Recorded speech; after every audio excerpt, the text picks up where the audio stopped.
Mexico was a great adventure. We were gone 9 months, and when we did come back, we came into southern Texas, and soon after we crossed the border, were apprehended by the Texas Ranger, who first thing he said to me was, "Hey, I hear you ran off from the Marine Corps, didn't you, boy?" And I said, "Yes, sir." And he said, "Well, I'm going to do your daddy a favor and I'm going to take you back."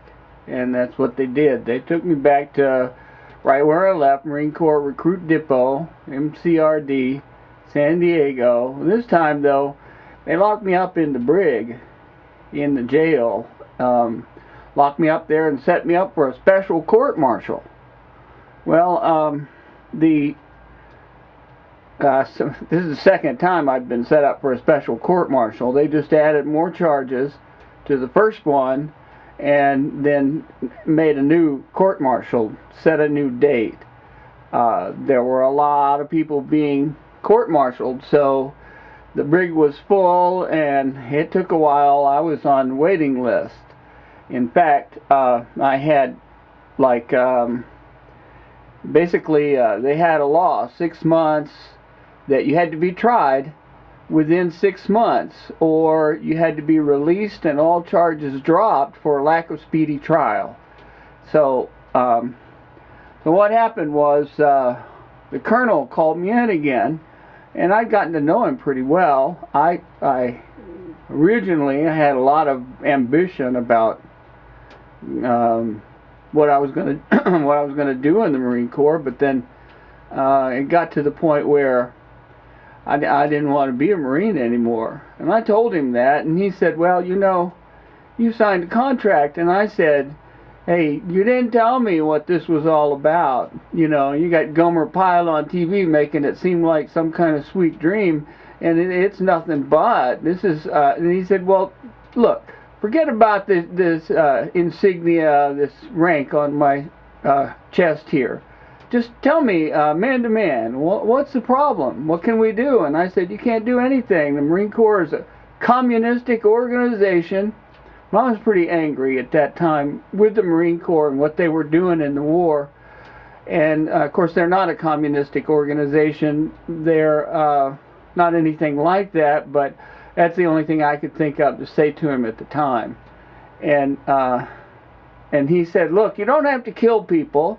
You could just be a medic." And I said, "I can't be a part of this organization at all in any way. I can't, in good conscience, do it." I couldn't do it. And that was it, flat and simple. And he got so angry, he stood up and started banging on his desk and yelling at me. I was sitting there with guards on either side and handcuffed. You know, I was like a criminal. And he's yelling at me, and he said, "If I had my way, I'd take you out in the middle of the parade ground in the morning, and I'd have you shot at sunrise, and I'd have everybody on the base there to watch you. Just make an example of what you've become, what you've done with your life." And anyway, that scared me some, you bet. And then the next thing he said was, "Well, I can't do that, obviously. I can't do that here.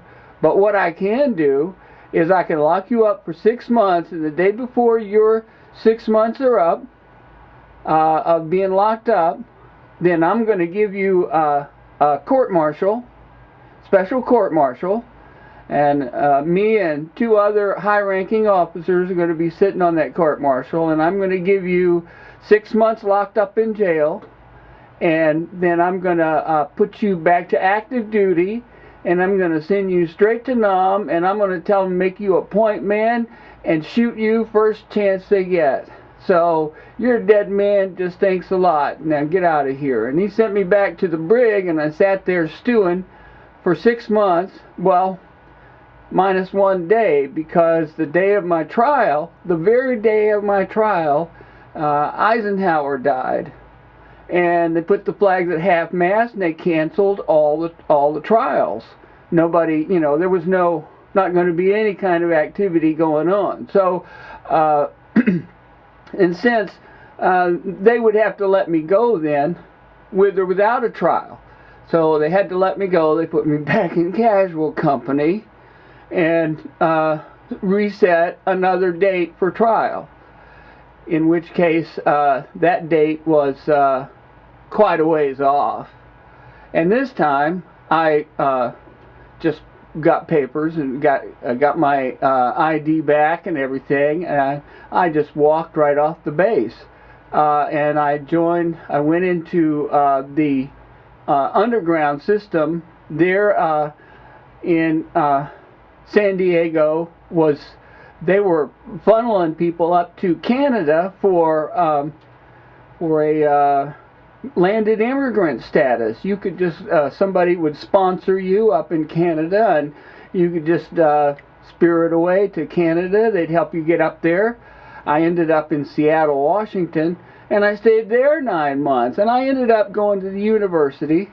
Quite a lot of other stuff happened there until one day an angel came to me and said, it's time to go turn yourself back in.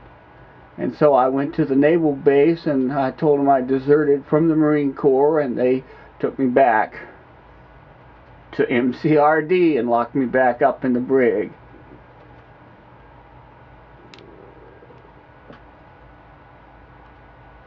Alright, I might as well move I got another one over here.